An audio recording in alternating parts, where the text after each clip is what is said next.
You know, there's this sport that has just, well, it's exploded everywhere lately. Oh, yeah. Pickleball, seriously.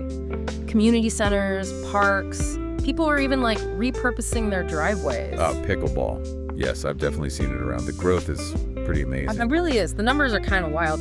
It's been the fastest growing sport in America for, what, 3 years straight now? That's right.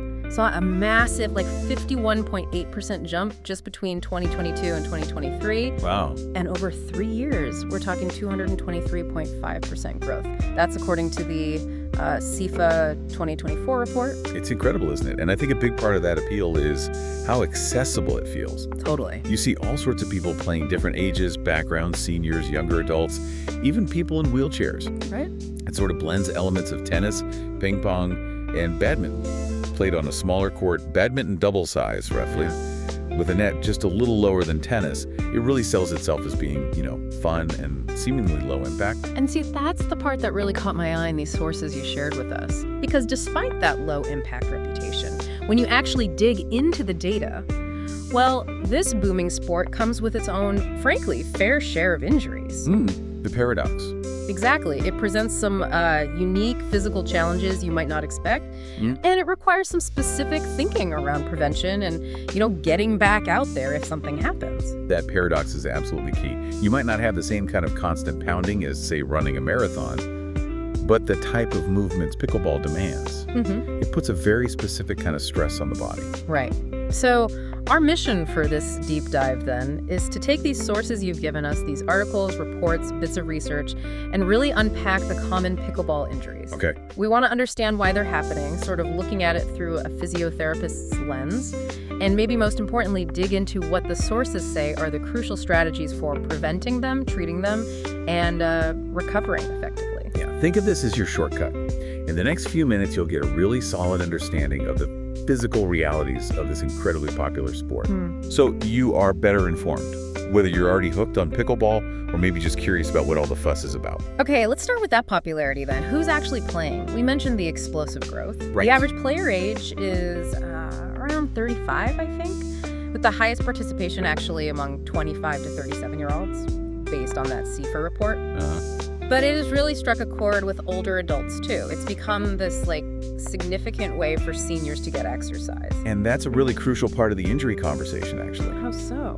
Well, that accessibility means people who might have pre-existing conditions or maybe haven't been consistently active are getting into the sport. Okay. Because it's so engaging and fun, players, especially maybe newer players, tend to play for pretty long stretches. Right, you get caught up in it. Exactly. And that leads pretty quickly to fatigue. And fatigue is just a major precursor to getting injured. Which brings us perfectly to that central point. Why low impact doesn't necessarily mean no risk. What is it about the movements in pickleball that actually cause trouble? It really comes down to the sudden, often forceful lateral movements and those quick, sometimes pretty awkward pivots. Okay. So while you're maybe not covering as much ground as in tennis, those really abrupt changes in direction and the sudden stops, they put intense, concentrated stress on specific joints, tendons, and muscles. So it's more about the suddenness and the type of motion rather than just continuous heavy load. Precisely. It's very dynamic. Even experienced athletes who switch over to pickleball can find themselves vulnerable because the specific movement patterns are just different. Interesting. And you mentioned the older demographic playing. There's a really striking statistic from the American Academy of Orthopedic Surgeons. It showed that over a 5-year period, players in their 60s saw a 90-fold increase in fractures linked to pickleball. 90 times. 90 times. That number alone just tells you there's a significant physical reality here that players really need to be aware of. Wow, a 90-fold increase. That's staggering. It really underscores the point. Okay, so let's get specific then. From a physio perspective, what are the most common injuries you see showing up from pickleball? Maybe start with the shoulder. Yeah, shoulders are very frequent, particularly rotator cuff strains. Okay. This comes from those repetitive arm swings, the abrupt rotations, overhead shots, Right. And given that degenerative issues just become more common as we age, things like rotator cuff tears, biceps tendonitis, general tendonitis, they become more prevalent, especially in older players. It's similar to what you might see in other racket or overhead sports, but it's applied to pickleball-specific motions. And of course, you hear about pickle elbow, right? The pickleball version of tennis elbow. Wait, lateral epicondylitis, that pain on the outside of the elbow? Yep. It's caused by those constant repetitive wrist and forearm movements. You know, the flicks, the dinks at the net, the volleys. That continuous strain on the forearm muscles and tendons leads to microtrauma, inflammation, and pain, especially those rotational pronation type movements. And knees. I imagine knees must take a hit with all that side-to-side movement and the quick stops, especially near the net, in that non-volley zone, the kitchen. Oh, absolutely. Knee injuries are very strongly linked to sudden lateral pushes, blocking volleys at the net, and twisting motions. High velocity, awkward movements just significantly increase the risk. The sources mention common overuse issues like meniscal injuries, patellar tendinopathy, MCL strains, and also flares of existing osteoarthritis. There was a report, I think, from Current Sports Medicine Reports back in 2020 that highlighted how often these were seen in tournaments down in Southern California. And physiotherapy is pretty key for dealing with knee issues, I assume. Very much so.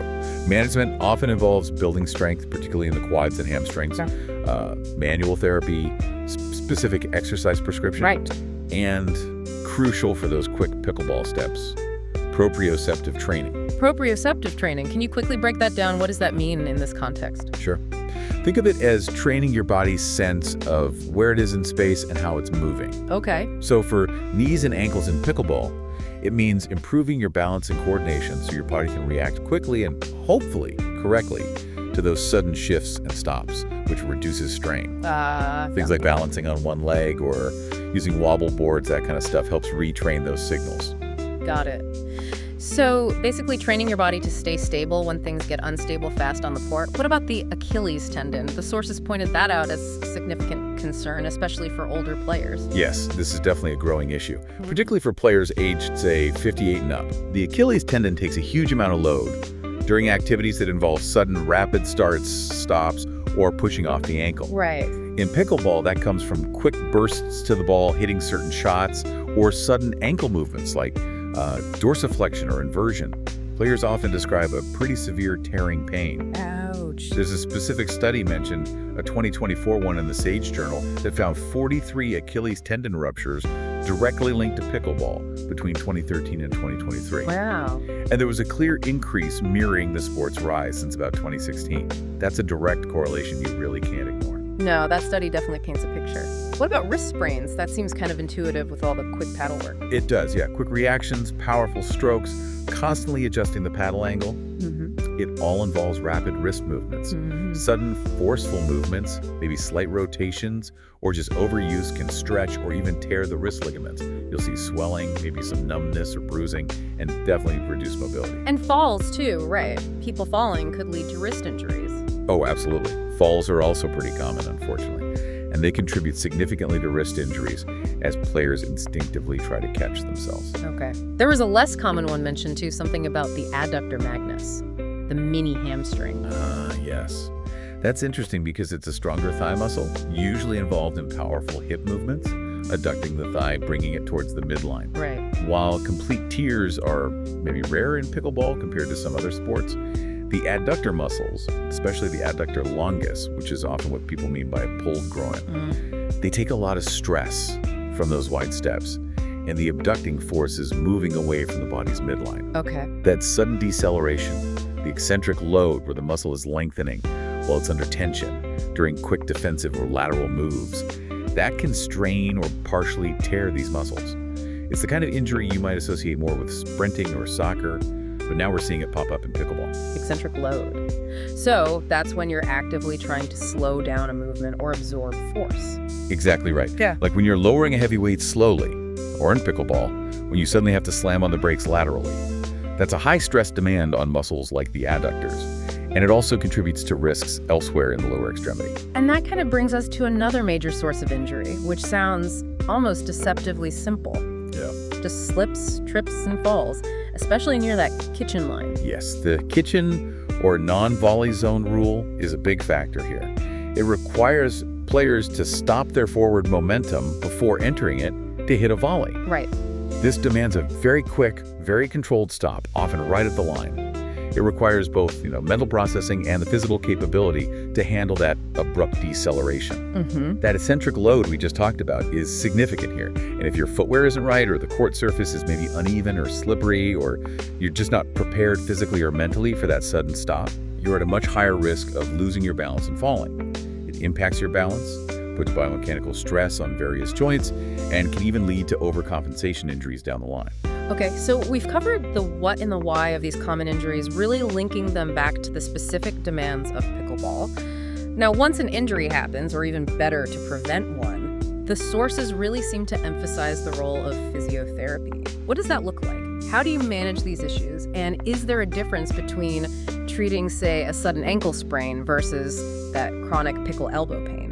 Yeah, there's definitely a difference in management. Chronic injuries like that elbow pain often have prolonged symptoms. They might involve more established tissue damage or stiffness, maybe restricted mobility because they've developed over time from repetitive stress, or maybe delayed treatment. Right. Acute injuries like a sprain or more sudden events. But regardless, physiotherapy management is always tailored to the individual. It's based on the specific injury, their playing level, their overall health, and what the recovery goals are. But there are absolutely key principles that apply. And the sources detail several approaches. Strength training seems pretty foundational. Oh, it's absolutely essential, both before playing, for prevention, and afterwards for rehab. And the strength training needs to be dynamic and sport-specific. Meaning building strength in both upper and lower body muscles in ways that mimic pickleball movements. Doing this before you even step on the court can significantly reduce your injury risk.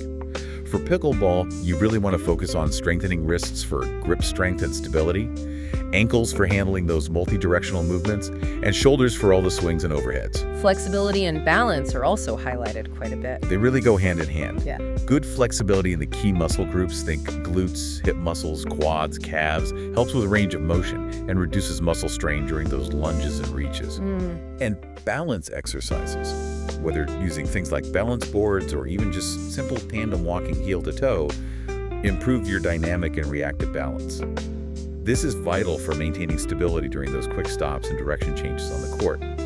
It really improves that proprioceptive signaling we talked about earlier, helping your body react better. And what about preparing for those quick, almost explosive movements the sport requires? Right. That's where plyometric and agility training comes in. Okay. These involve exercises that use both eccentric and concentric contractions rapidly. Things like jumping, hopping, quick lateral bounds. They improve your ability to change direction quickly, sprint short distances effectively, and boost your overall agility, which is really core to playing pickleball well and safely. And given how common shoulder injuries are, specific strengthening for that area must be important too. Critically important, yes.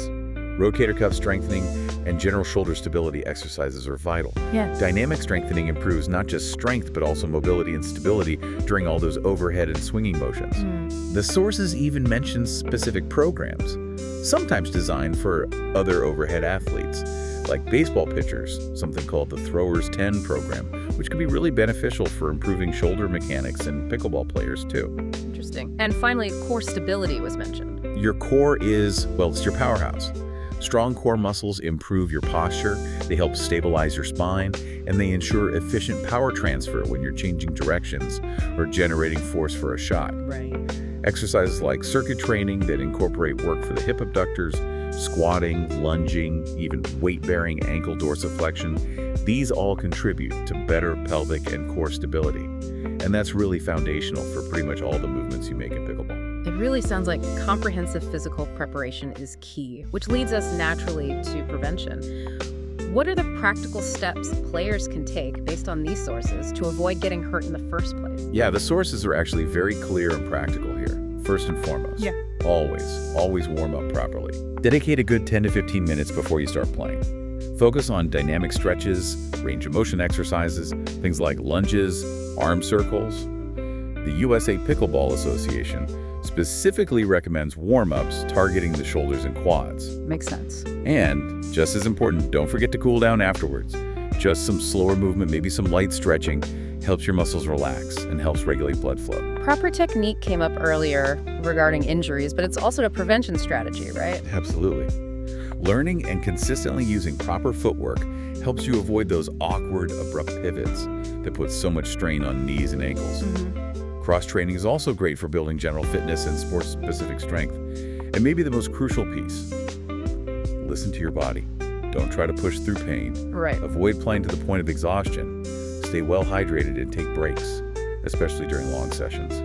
Fatigue is just a huge risk multiplier for injury. What about gear? Does that make a big difference in prevention? A huge difference, yes. Court shoes are practically non-negotiable.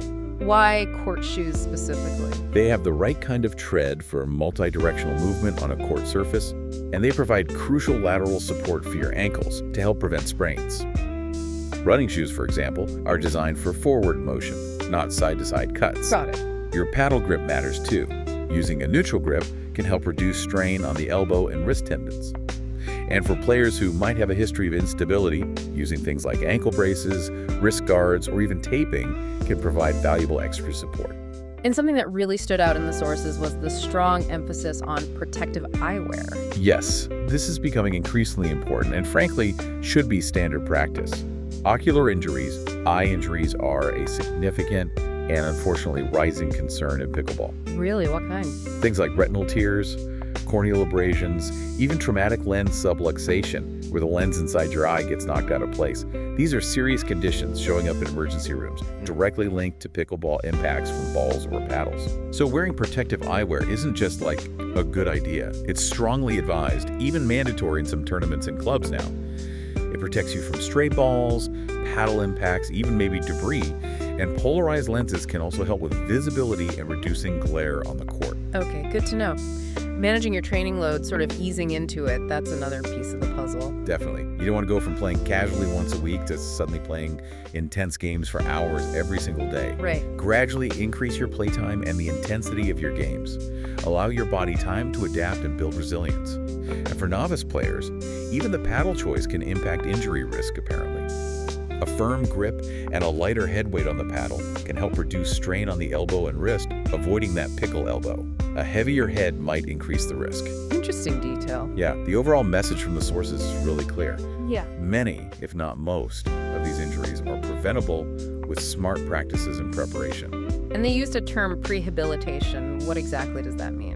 Prehabilitation, or prehab, is essentially about preparing your body before you engage intensely in an activity, especially if it's new to you or if you're maybe starting from a lower level of fitness. Okay. It's about increasing your function and fitness proactively before the demands of the sport really kick in.